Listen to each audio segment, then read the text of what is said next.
Welcome to Vishnu's academy. This is Bhagwan Bharat Kumar. ఈ రోజు నుండి మనం వర్ధమాన్ సిరీస్ అనేది స్టార్ట్ చేస్తున్నాం. వర్ధమాన్ అంటే ప్రోగ్రెస్, గ్రోత్. సో మన ఎగ్జామ్స్ లో మనకి యూజ్ అయ్యే టాపిక్స్ మీద 360 degrees కవర్ అయ్యేలాగా రోజుకి ఒక టాపిక్, ఎగ్జాక్ట్లీ 6 PM రోజుకి ఒక టాపిక్ రిలీజ్ చేయడం జరుగుతుంది. ఇది మనకి డిఫరెంట్ స్టేజెస్ ఆఫ్ ద ఎగ్జామ్లో యూజ్ అవుతుంది. ఫర్ ఎగ్జాంపుల్, ఏదైతే టాపిక్స్ మనం సెలెక్ట్ చేసుకొని డైలీ మనం ఇక్కడ చెప్తామో అది యూపీఎస్సీకి, ఏబిపిఎస్సికి, టీజీపీఎస్సికి, ప్రిలిమ్స్కి, మెయిన్స్కి అన్నిటికి యూజ్ అవుతాయి. సో మీరు ఈ 10-15 minutes ఉండే ఈ వీడియోని వాచ్ చేయడం వల్ల మీకు ఓవరాల్ 360 degrees వ్యూ అనేది వస్తుంది, రైట్? సో ఇలాగా డిఫరెంట్ ఎగ్జామ్స్ కూడా యూజ్ అయ్యే టాపిక్ని మనం డైలీ ఒక టాపిక్ని సెలెక్ట్ చేసుకొని మనం చెప్తున్నాం, రైట్? సో ఈ వర్ధమాన్ సిరీస్ ద్వారా మీకు ప్రోగ్రెస్ అండ్ గ్రోత్ అనేది ఉండాలి అని అనుకుని ఈ సిరీస్ మనం ఈ రోజు నుండి స్టార్ట్ చేస్తున్నాం, రైట్? సో దీంట్లో భాగంగా మనం ఏం చేస్తామంటే daily will be picking up one topic. ఆ టాపిక్ ఏదైతే పిక్ చేసుకుంటామో అది మొత్తం అన్ని ఎగ్జామ్స్కి కూడా, ప్రిలిమ్స్ అండ్ మెయిన్స్కి కూడా యూజ్ అయ్యేలాగా, అది ఎందుకు న్యూస్లో ఉంది, దానివల్ల ఏదైనా ఇష్యూ యొక్క సిగ్నిఫికెన్స్ ఏంటి, దాంట్లో ఉండే ప్రాబ్లమ్స్ ఏంటి, దాని యొక్క వే ఫార్వర్డ్ ఏంటి. సో దీని ద్వారా బోత్ ప్రిలిమ్స్ అండ్ మెయిన్స్కి యూజ్ అయ్యేలాగా ఒక టాపిక్ని కాంప్రహెన్సివ్గా మనం కవర్ చేయడం జరుగుతుంది, రైట్? సో ఈ రోజు నుండి మనం ఈ వర్ధమాన్ సిరీస్ని స్టార్ట్ చేద్దాం. దీంట్లో భాగంగా మనం ఈరోజు ఎంచుకుంటున్న first topic Anusandhan national research foundation. Anusandhan national research foundation ఇది ఎందుకని ఇప్పుడు న్యూస్లో ఉంది? ఈ అనుసంధాన్ నేషనల్ రీసెర్చ్ ఫౌండేషన్ అనేది ఎందుకని ఇప్పుడు న్యూస్లో ఉంది? ఎందుకు అంటే నిన్న ఆనరబుల్ ప్రైమ్ మినిస్టర్ ఈ అనుసంధాన్ నేషనల్ రీసెర్చ్ ఫౌండేషన్ యొక్క గవర్నింగ్ కౌన్సిల్కి చైర్ చేస్తూ ఒక మీటింగ్ కండక్ట్ చేశారు. సో ఈ అనుసంధాన్ నేషనల్ రీసెర్చ్ ఫౌండేషన్ యొక్క ఫస్ట్ మీటింగ్ నిన్న జరిగింది. సో దానివల్ల ఇది న్యూస్లో ఉంది. ఇది మనకి ఎంతో ఇంపార్టెంట్. ఎందుకు అంటే ఈ నేషనల్ రీసెర్చ్ ఫౌండేషన్ అనేది మనకి ఫర్ ఎగ్జాంపుల్ యూపీఎస్సీలోని ప్రిలిమ్స్లో అడగడానికి స్కోప్ ఉంటుంది, దాని యొక్క ఫీచర్స్, కమిటీస్ అవి. నెక్స్ట్ మెయిన్స్లోని R&Dకి, రీసెర్చ్ అండ్ డెవలప్మెంట్కి రిలేటెడ్ మెయిన్స్ క్వశ్చన్స్ కోసం గవర్నమెంట్ ఆఫ్ ఇండియా తీసుకుంటున్న మెజర్స్లోని ఇది one of the major measure కాబట్టి దీని మీద ఒక 10 మార్కర్ అడగడానికి స్కోప్ ఉంటుంది. సిమిలర్గా మనకి ఏపీపీఎస్సీలోని అండ్ టీజీపీఎస్సీ మెయిన్స్లో కూడాను మనకి ఈ సైన్స్ అండ్ టెక్నాలజీలోని రీసెర్చ్ అండ్ డెవలప్మెంట్ అనేది రిలేటివ్గా చాలా ఇంపార్టెంట్. సో దానికంటూ కూడా ఇది మనకి ఎంతో యూజ్ అవుతుంది, రైట్? సో దానివల్ల ఇది మొత్తం అన్ని ఎగ్జామ్స్ కూడా యూజ్ అయ్యే టాపిక్. నిన్న హానరబుల్ ప్రైమ్ మినిస్టర్ ఈ మీటింగ్ అనేది కండక్ట్ చేయడం జరిగింది. అయితే ఫస్ట్ ఆఫ్ ఆల్ అది ఏం జరిగింది? ఈ నేషనల్ రీసెర్చ్ ఫౌండేషన్ యొక్క గవర్నింగ్ కౌన్సిల్ మీటింగ్ జరిగింది. ఫస్ట్ ఆఫ్ ఆల్ ఈ నేషనల్ రీసెర్చ్ ఫౌండేషన్ అంటే ఏంటి అది మనం తెలుసుకోవాలి. నేషనల్ రీసెర్చ్ ఫౌండేషన్, ఈ నేషనల్ రీసెర్చ్ ఫౌండేషన్ అనేది ఎందుకు ఫామ్ చేశారు అంటే it is an apex body to provide high level strategic direction to scientific research in the country. అంటే ఈ సైంటిఫిక్ రీసెర్చ్ ఏదైతే ఉందో ఇన్నోవేషన్స్ కానివ్వండి, రీసెర్చ్ కానీ, ఇలాగా ఏదైనా వస్తువుని డెవలప్ చేయడానికి, ఏదైనా టెక్నాలజీని డెవలప్ చేయడానికి మనం ఏవైతే రీసెర్చ్ చేస్తామో ఆ రీసెర్చ్ ఇండియాలోని బిట్స్ అండ్ పీసెస్ కింద అక్కడక్కడ జరుగుతుంది. ఇలా కాకుండా ఓవరాల్గా ఒక ప్లాన్ చేసి ఆ ప్లాన్ ప్రకారం ఇండియాలోని రీసెర్చ్ యాక్టివిటీస్ నడపడానికి, ఒక స్ట్రాటజిక్ డైరెక్షన్ ఇవ్వడానికి రీసెర్చ్ ఫెసిలిటీస్ కోసం ఈ నేషనల్ రీసెర్చ్ ఫౌండేషన్ అనేది మనం ఫామ్ చేయడం జరిగింది, right? The national research foundation will play pivotal role in seeding, nurturing and promoting research, innovation and development across universities, colleges, research institutions and R&D laboratories. So ఈ national research foundation మేజర్గా ఏం చేస్తుంది? Research start అవ్వడానికి, తర్వాత ఆ research కోసం skill డెవలప్మెంట్కి, nurture చేయడానికి, డెవలప్ చేయడానికి, నెక్స్ట్ ఆ రీసెర్చ్ని ఇంకా ప్రమోట్ చేయడానికి స్కూల్స్లోని, కాలేజెస్లోని, యూనివర్సిటీస్లోని, ఇండస్ట్రీస్లోని ప్రతి దగ్గర డెవలప్ చేయడానికని మన ఈ నేషనల్ రీసెర్చ్ ఫౌండేషన్ అనేది యూజ్ అవుతుంది. అయితే ఈ నేషనల్ రీసెర్చ్ ఫౌండేషన్ అనేది ఎప్పుడు స్టార్ట్ అయింది అంటే 2023లోని Anusandhan national research foundation bill అనేది ఒకటి పార్లమెంట్లో తీసుకొని వచ్చారు. అది పాస్ అవడం ద్వారా, అది యాక్ట్ అవడం ద్వారా Anusandhan national research foundation act 2023 అనేది వచ్చింది. దీని ద్వారా ఈ నేషనల్ రీసెర్చ్ ఫౌండేషన్ అనేది స్టార్ట్ చేసాం, right? The Anusandhan national research foundation act of 2023 provides for the establishment of the Anusandhan national research foundation. So ఈ యాక్ట్ ద్వారా ఈ బాడీ అనేది ఫామ్ అయింది. అయితే దీనికి ముందు ఇండియాలో ఎటువంటి రీసెర్చ్ ఫౌండేషన్ లేదా, రీసెర్చ్ డెవలప్మెంట్ లేదా అంటే ఉంది. 2008లోని science and engineering research board అనేది ఒకటి ఫామ్ చేశారు. SCRB అనేది ఒకటి ఫామ్ చేశారు. దీని ద్వారా ఇండియాలోని రీసెర్చ్ అనేది ప్రమోట్ చేస్తున్నాం. అయితే దీని యొక్క ఫంక్షనింగ్ అనేది చాలా ప్రాబ్లమ్స్ కూడుకొని ఉంది. కావాల్సినంత రీసెర్చ్ అండ్ డెవలప్మెంట్ ఇండియాలో జరగట్లేదు. సో ఈ ప్రాబ్లమ్స్ అన్నింటినీ ఐడెంటిఫై చేసాం కాబట్టి మనం ఏమనుకున్నామంటే ఒక కొత్త బాడీ కావాలి, రీసెర్చ్ అండ్ డెవలప్మెంట్ ఇండియాలో ఎక్కువ జరగాలి అని అనుకున్నాం. ఇదే విషయాన్ని నేషనల్ ఎడ్యుకేషన్ పాలసీని రూపొందించిన కస్తూరి రంగన్ కమిటీలో కూడా మెన్షన్ చేశారు. సో ఈ నేషనల్ ఎడ్యుకేషన్ పాలసీలో ఏదైతే మెన్షన్ చేశారో మనకు ఒక నేషనల్ లెవెల్ రీసెర్చ్ ఫౌండేషన్ కావాలి అని, దానికి అనుగుణంగా మనం ఈ అనుసంధాన్ నేషనల్ రీసెర్చ్ ఫౌండేషన్ని తీసుకొని వచ్చాం. సో అయితే ఈ ముందున్న ఈ ఎస్సీఆర్బీని ఇప్పుడు డిస్మాంటిల్ చేసేసాం. ఇప్పుడు ఈ ఎస్సీఆర్బీ అనేది లేదు, దాని ప్లేస్ మొత్తాన్ని మన ఈ నేషనల్ రీసెర్చ్ ఫౌండేషన్ అనేది తీసుకుంది. ఓకే, అయితే ఈ నేషనల్ రీసెర్చ్ ఫౌండేషన్ గురించి నేను ఆల్రెడీ చెప్పినట్టు in accordance with the recommendations of the national education policy, national education పాలసీలో మెన్షన్ చేసినట్టుగా ఈ నేషనల్ రీసెర్చ్ ఫౌండేషన్ అనేది మనం తీసుకోవడం జరిగింది. దాంతో పాటుగా ఈ నేషనల్ రీసెర్చ్ ఫౌండేషన్ యొక్క మేజర్ థింగ్ ఏంటి అంటే ఇండియాలోని R&Dకి బూస్ట్ రావాలి. చాలా తక్కువగా ఉంటున్న R&D ఫెసిలిటీస్ని మనం బూస్ట్ చేయాలి. దానికోసమని మనం పెట్టుకున్న టార్గెట్ ఏంటి అంటే నెక్స్ట్ 5 yearsలో 2023 నుండి 2028 మధ్యలోని 50,000 crores రీసెర్చ్ అండ్ డెవలప్మెంట్కి మనము యూజ్ చేయాలి అని ప్లాన్ చేసుకున్నారు. అయితే ఈ 50,000 crores కేవలం గవర్నమెంట్ తరపు నుండే కాదు, బోత్ గవర్నమెంట్ అండ్ ప్రైవేట్ తరపు నుండి కూడా ఉండాలి. అది మనం తీసుకున్న టార్గెట్. ఎందుకు అంటే ఇదంతా ఫారిన్ కంట్రీస్లోని, వెస్టర్న్ కంట్రీస్లోని గవర్నమెంట్స్ యొక్క రోలు R&Dలోని జస్ట్ 10% మాత్రమే, 10 to 15%. కానీ ఇండియాలోని గవర్నమెంట్ సెక్టర్ యొక్క ఇన్వెస్ట్మెంట్ R&Dలో 52% ఉంది. సో దీన్ని తగ్గించాలి. నెక్స్ట్ ప్రైవేట్ సెక్టార్ని కూడా బూస్ట్ చేయాలి. దానికోసం అంటూ బోత్ గవర్నమెంట్ అండ్ ప్రైవేట్ కలిపి 50,000 crores ఇన్వెస్ట్ చేయడానికని మనం ఒక ప్లాన్ తీసుకొని వచ్చాం. సో దీని ద్వారా మనకున్న మేజర్ గోల్ ఏంటి? To increase private sector contributions to research in India and to ensure that A larger portion of government funds go to state universities and colleges. So research కోసమని ఎక్కువగా private యొక్క ఫండ్స్ని use చేయాలి, government యొక్క ఫండ్స్ని ఎక్కువ state universities, colleges దాంట్లో utilise అయ్యేలా చూసుకోవాలి. అయితే ఈ ప్రాసెస్ మొత్తాన్ని, ఇది సైన్స్ అండ్ టెక్నాలజీకి రిలేటెడ్ కాబట్టి దీని యొక్క అథారిటీ మొత్తం కూడా department of science and technology కింద ఉంటుంది. సో దీనికి రిలేటెడ్ అడ్మినిస్ట్రేటివ్ ఇష్యూస్ ఏదైనా సరే మన department of science and technology చూసుకుంటుంది. ఇది ఎక్కడ ఉంటుంది? Ministry of science and technology కింద ఈ department of science and technology ఉంటుంది. ఈ department of science and technology అనేది మన NRFకి అడ్మినిస్ట్రేటివ్ డిపార్ట్మెంట్ కింద ఉంటుంది. రైట్, ఇది ఫస్ట్ థింగ్ మన యొక్క NRF గురించి. అయితే ఈ NRF చేసే మేజర్ ఫంక్షన్స్ ఏంటి? NRF యొక్క మేజర్ ఫంక్షన్స్ ఏంటి అంటే ఫస్ట్ ఆఫ్ ఆల్ మన ఇండియాలోని short, medium and long term research and development ఎలా జరగాలి, షార్ట్ టర్మ్గా ఇప్పుడు ప్రజెంట్ ఏం చేయాలి, మీడియం టర్మ్గా ఏం చేయాలి, లాంగ్ టర్మ్గా ఏం చేయాలి R&D గురించి ఇండియాలో అని చెప్పి వీళ్ళ యొక్క రోడ్ మ్యాప్ లాంటిది ఇస్తారు, అంటే ప్లాన్ లాంటిది ఇస్తారు. నెక్స్ట్ ఫండింగ్, ప్రైవేట్ వాళ్ళకి కానీ ఆర్ఎల్స్ యూనివర్సిటీస్, కాలేజెస్లోని R&D ప్రమోషన్ కోసమని ఫండింగ్ ఏర్పాటు చేస్తారు. Next funding, competitive peer reviewed grant proposals to eligible individuals. అదే కాకుండా ఒకవేళ ఏదైనా ప్రైవేట్ పర్సన్, నాలాంటి ఒక ప్రైవేట్ పర్సన్ ఏదైనా ఒక ఇన్నోవేషన్ చేస్తే దానికంటూ నాకు ఇంకా చేయడానికి స్కోప్ ఉండి, డెవలప్మెంట్కి స్కోప్ ఉండి, నా దగ్గర మనీ లేకపోతే దానికి కూడా వీళ్ళు ఫండింగ్ అనేది ప్రొవైడ్ చేస్తారు. Assisting in the transformation of research into capital intensive technology, అంటే కేవలం నేసెంట్ స్టేజ్లోనే ఉండే ఒక రీసెర్చ్ని, అంటే ఫర్ ఎగ్జాంపుల్ ల్యాబొరేటరీలోనే ఉంది, దాన్ని మనము గవర్నమెంట్ మనీ ఇచ్చి ఇండస్ట్రీలో యూజ్ చేసేలాగా, ఫర్ ఎగ్జాంపుల్ ఏదైనా కొత్త టెక్నాలజీని ఎవరు తయారు చేశారు, ఆ తయారు చేసిన కొత్త టెక్నాలజీని లార్జ్ స్కేల్లో ఇండస్ట్రీస్ వరకు వెళ్ళడానికి అని చెప్పి వాళ్ళకి ఫండింగ్ ఇచ్చి ఇంకా దాన్ని డెవలప్ చేసి క్యాపిటల్ ఇంటెన్సివ్గా అయ్యేలా చూస్తుంది. Enhancing India's role and engagement in significant national and global areas, R&D స్పియర్లోని ఇండియా యొక్క రోల్ని పెంచడానికి ట్రై చేస్తుంది. మనము విశ్వగురు అవుదాం అనుకుంటున్నాం, ప్రతి దాంట్లో కూడా ఇండియా యొక్క రోల్ పెంచాలి అనుకుంటున్నాం. అలాంటి సినారియోలోని ఇండియా R&Dలో కూడా వెనకబడకూడదు. సో R&Dలో కూడా ఇండియా ముందుకు ఉండడం కోసమని మనం ఈ NRF అనేది ఫామ్ చేసాం. Encouraging private and public sector entities to invest in the foundation.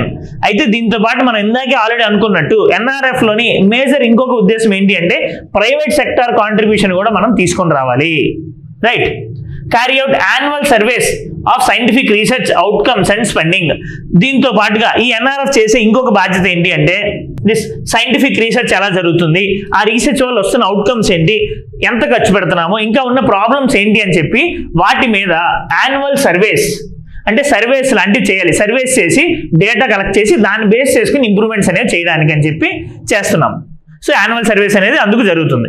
So ఇవి different functions of national research foundation. అయితే ఈ నేషనల్ రీసెర్చ్ ఫౌండేషన్ యొక్క ఆర్గనైజేషనల్ స్ట్రక్చర్ ఎలా ఉంటుంది అంటే దాని లోపల ఎవరు ఉంటారు ఏంటి అంటే ఈ నేషనల్ రీసెర్చ్ ఫౌండేషన్ NRF అనే దాని లోపల 2 బాడీస్ ఉంటాయి. అందులో ఫస్ట్ది గవర్నింగ్ బోర్డ్, ఇంకొకటి ఎగ్జిక్యూటివ్ కౌన్సిల్. ఈ గవర్నింగ్ బోర్డ్ యొక్క chairman hour honourable prime minister. మన ప్రైమ్ మినిస్టర్ దీనికి చైర్పర్సన్ కింద ఉంటారు. ఈ గవర్నింగ్ బోర్డు యొక్క మీటింగే నిన్న జరిగింది, రైట్. నెక్స్ట్ ఎగ్జిక్యూటివ్ కౌన్సిల్ అనేది ఉంటుంది. ఈ ఎగ్జిక్యూటివ్ కౌన్సిల్ కి head principal scientific adviser to the prime minister.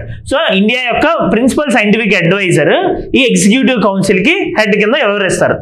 అయితే ఏమర్థమవుతుంది, మనకి గవర్నింగ్ బాడీ రూల్స్ చేస్తుంది, పాలసీస్ చేస్తుంది. దీన్ని ఇంప్లిమెంట్ చేయాల్సిన బాధ్యత ఈ ఎగ్జిక్యూటివ్ కౌన్సిల్, రైట్. సో ఈ గవర్నింగ్ బాడీకి head prime minister, executive council కి head principal scientific adviser, right. Next అయితే ఎందుకని ఈ నేషనల్ రీసెర్చ్ ఫౌండేషన్ యొక్క అవసరం మనకు వచ్చింది? ఆల్రెడీ SCRB అనేది మన దగ్గర ఉంది కదా, ఆర్ఎల్స్ డిఫరెంట్ రీసెర్చ్ ఫెసిలిటీస్ మన దగ్గర ఉన్నాయి కదా. ఎందుకని మనకి NRF ఒక అవసరం వచ్చింది అంటే చాలా ప్రాబ్లమ్స్ అనేది మనం ఫేస్ చేస్తున్నాం. రీసెర్చ్ పరంగా ఇండియా చాలా ప్రాబ్లమ్స్ ఫేస్ చేసింది. అందులో వన్ ఆఫ్ ద థింగ్ ఏంటి అంటే రీసెర్చ్ కంటూ ఇప్పుడు దాకా మనం చేసిన ఎక్స్పెండిచర్, గవర్నమెంట్ యొక్క ఎక్స్పెండిచర్ చాలా తక్కువ. రీసెర్చ్ అండ్ డెవలప్మెంట్ కి గవర్నమెంట్ చేసే ఎక్స్పెండిచర్ ని GERD అని అంటారు, అంటే gross expenditure on research and development.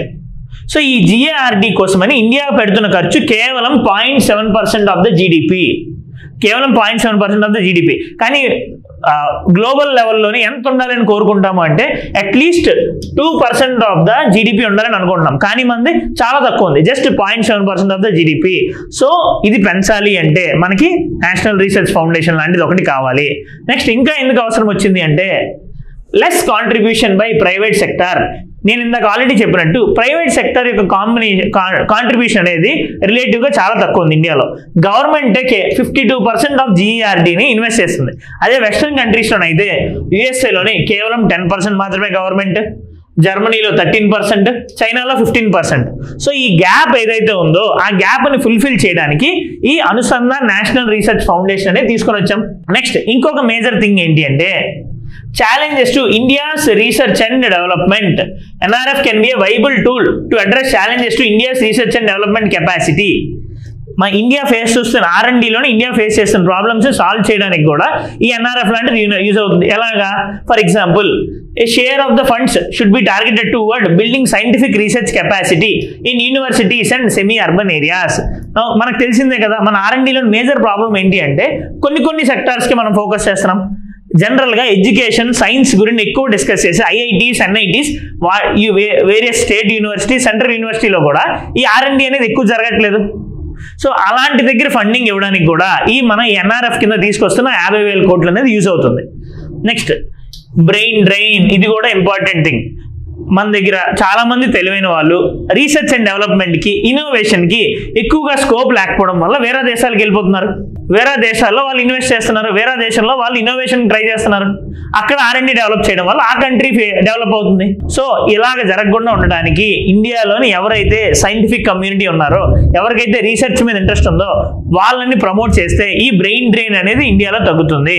So ఈ బ్రెయిన్ డ్రైన్ అనేది తగ్గించడానికి కూడా మన దగ్గర ఉన్న ఈ యంగ్ టాలెంట్స్ని కేవలం మన దగ్గరే ఉంచుకొని వేరే దేశాలకి వాళ్ళు వెళ్ళిపోకుండా చూసుకోవడానికి కూడా ఈ నేషనల్ రీసెర్చ్ ఫౌండేషన్ అనేది ఉపయోగపడుతుంది, రైట్. నెక్స్ట్ సో ఓవరాల్గా ఈ నేషనల్ రీసెర్చ్ ఫౌండేషన్ అనేది ఎందుకు సిగ్నిఫికెంట్, ఈ టైంలో ఎందుకు సిగ్నిఫికెంట్ అంటే మనం సైన్స్ కోసం పెడుతున్న ఫండింగ్ని డెమోక్రటైజ్ చేస్తుంది. ఎలాగా? ఇప్పుడు దాకా కేవలము కొన్ని సెక్టార్స్కి మాత్రమే ఈ R&D స్పెండింగ్ అనేది జరిగింది.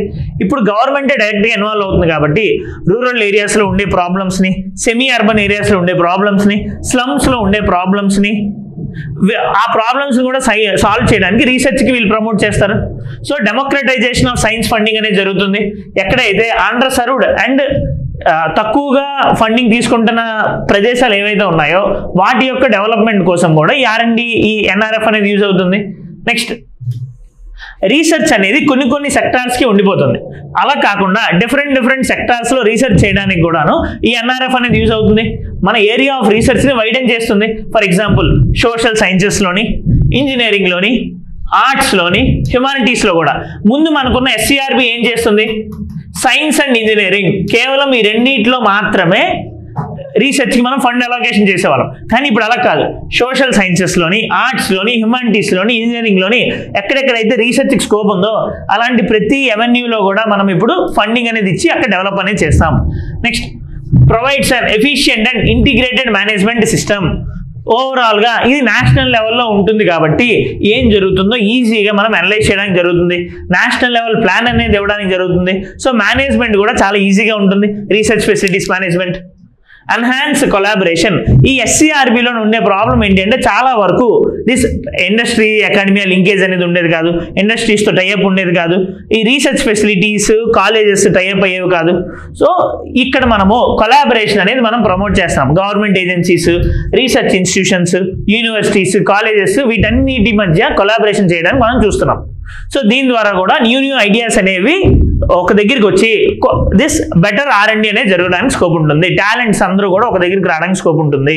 నెక్స్ట్, అయితే ఈ అనుసంధానం అనేది ఫంక్షనింగ్ అవుతుంది. ఓకే, బాగానే ఉంది, ఎందుకంటే 2023లో ఫామ్ అయింది. అయితే ఇందులో ఈ అనుసంధానంలో కూడా కొన్ని లిమిటేషన్స్ అనేవి ఉన్నాయి, కొన్ని ఇష్యూస్ అనేవి ఉన్నాయి. ఏంటి అంటే first, composition of the governing bodies.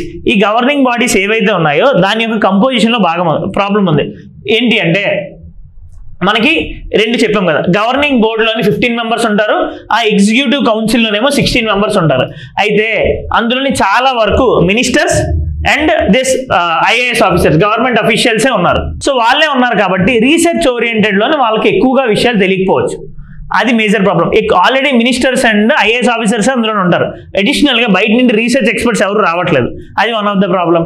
Next, ఆ బోర్డ్ అండ్ ఆ కౌన్సిల్ ఏదైతే ఉందో బయట వాళ్ళు ఎక్కువ లేకపోవడం వల్ల డైవర్స్ రిప్రజెంటేషన్ ఉండట్లేదు. ఎక్కడెక్కడైతే ఏ వర్గాలకైతే రీసెర్చ్ అవసరమో ఆ వర్గాలకు చెందిన వాళ్ళు లేరు. For example, central universities, state universities, కాలేజెస్కి మనం ఫండింగ్ ఇద్దాం అనుకుంటున్నాం, కానీ వాటికి సంబంధించిన వాళ్ళు ఎవరికి కూడా ఆ బాడీలోని, ఆ గవర్నింగ్ బోర్డులోని, నెక్స్ట్ ఎగ్జిక్యూటివ్ కౌన్సిల్లో భాగం లేదు. సో అది ఒక ప్రాబ్లం. నెక్స్ట్, ఇండస్ట్రీస్ కదా, ఓవరాల్గా మనం చేసే R&Dని ఏదైనా డెవలప్ చేయాల్సిందే. కానీ ఆ 15 మెంబర్ బోర్డులోని కేవలం ఒక్క ఇండస్ట్రియలిస్ట్ ఉన్నాడు. ఇండస్ట్రీకి రిప్రజెంటేషన్ అనేది లేదు. సిమిలర్గా జెండర్ డైవర్సిటీ కూడా లేదు. ఇప్పుడున్న దాంట్లోని కేవలం ఒక్క లేడీ ఉన్నారు. సో జెండర్ డైవర్సిటీ కూడా లేదు. కేవలం మొత్తం 15 మెంబర్స్ బాడీలోని కేవలం ఒక్క పర్సన్ లేడీ ఉన్నారు. ఆవిడ కూడా secretary to department of science. Okay, దాని కారణం వల్ల ఆవిడ అనేది ఉన్నారు. సో జెండర్ డైవర్సిటీ అనేది లేదు, ఇండస్ట్రీ రిప్రజెంటేషన్ లేదు. నెక్స్ట్, ఓవరాల్గా స్టేట్ గవర్నమెంట్స్ నుండి కూడా రిప్రజెంటేషన్ అనేది లేదు. నెక్స్ట్, ఈ లెస్ ఫండింగ్ బై గవర్నమెంట్ ఏమనుకుంటుంది అంటే 70% ఆఫ్ ద ఎక్స్పెండిచర్ని ప్రైవేట్ సెక్టర్ అనేది తీసుకొని వద్దాం అనుకుంటుంది. అయితే ఇనీషియల్గా ఒక్క రోజులోనే, ఒక్క ఇయర్లోనే జరిగిపోయేది కాదు.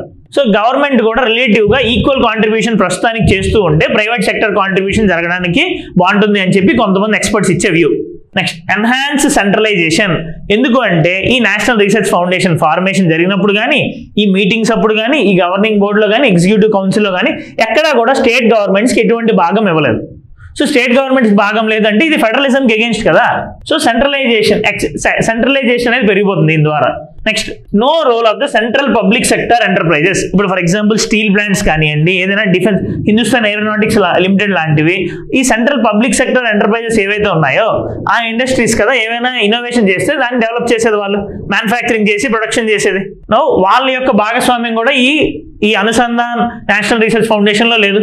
ఒకవేళ వాళ్ళు కూడా ఉండుంటే డిఫరెంట్ ఐడియాస్ మనకు వచ్చేవి. ఎందుకంటే ఇన్ని ఇయర్స్ వాళ్ళు చాలా ఎక్స్పీరియన్స్తో ఉంటారు.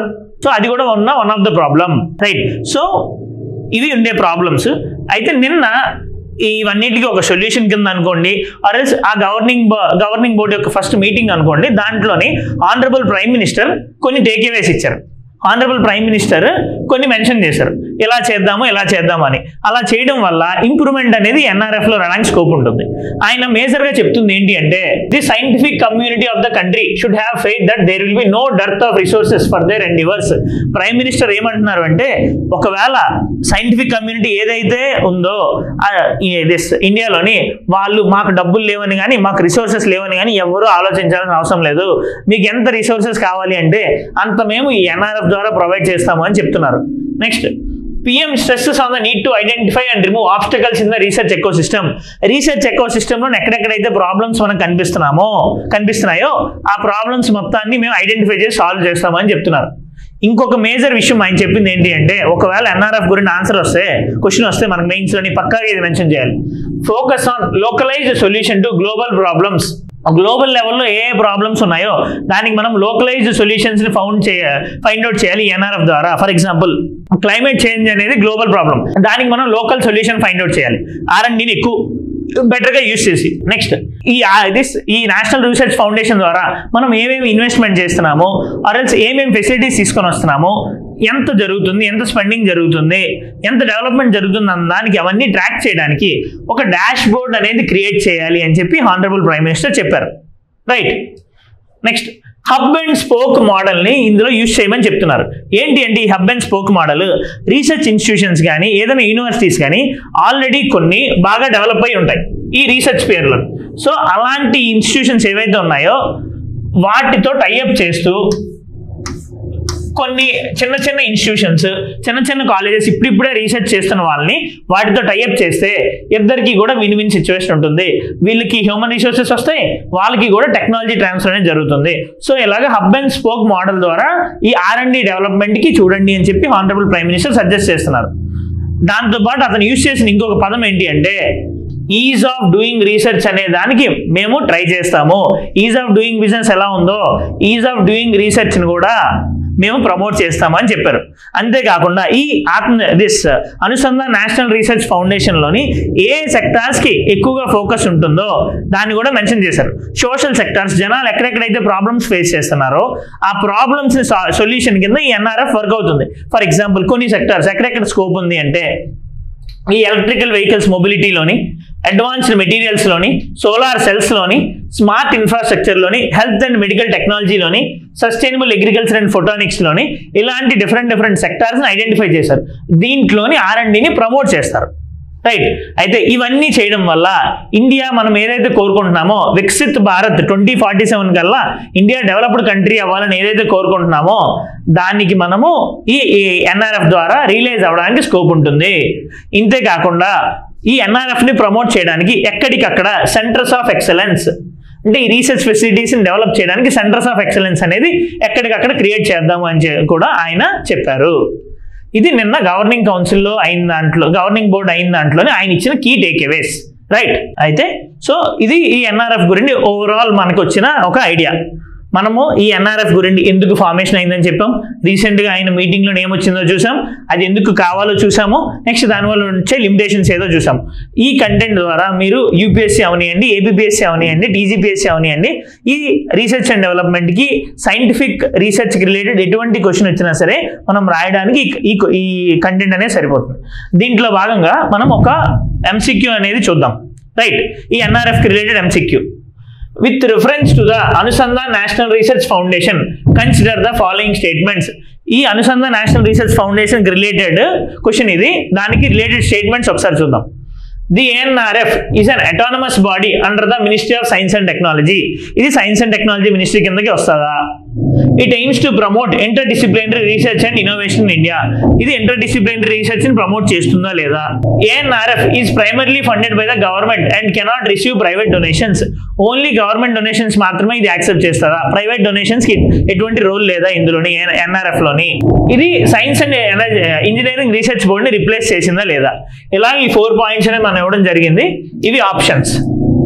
రైట్. సో దీని ఆన్సర్ ఏంటో కింద కామెంట్ చేయండి. Okay, thank you.